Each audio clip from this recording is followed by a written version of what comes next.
In this video, I want to show you one possible reason why you may not be able to start your multi-zone heat pump.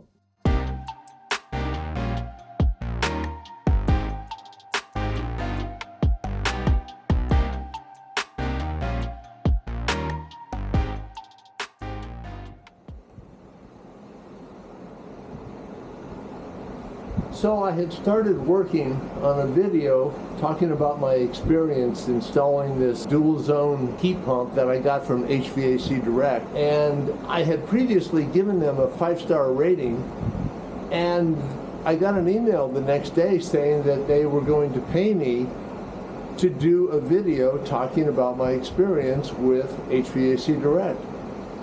So on the one hand, I am being reimbursed by them to do this video, but much of what you're going to see was recorded prior to them saying that they were going to pay me.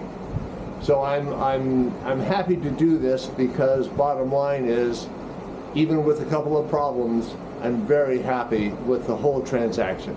All right, after installing my multi-zone heat pump, I opened the 2 ports that allow the refrigerant to flow, and as per instructions in the booklet, which I will show you later,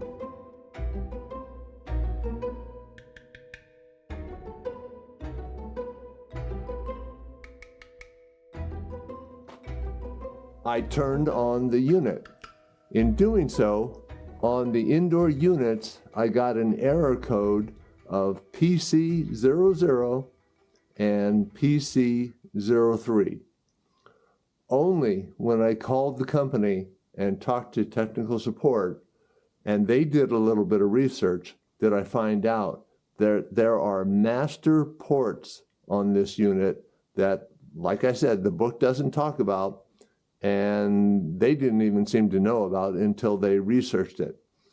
The 2 master ports are up here. These have to be backed out all the way, just like the 2 ports on the circuits, back here and up here. Once these are open, refrigerant will flow, and the unit has been operating perfectly ever since.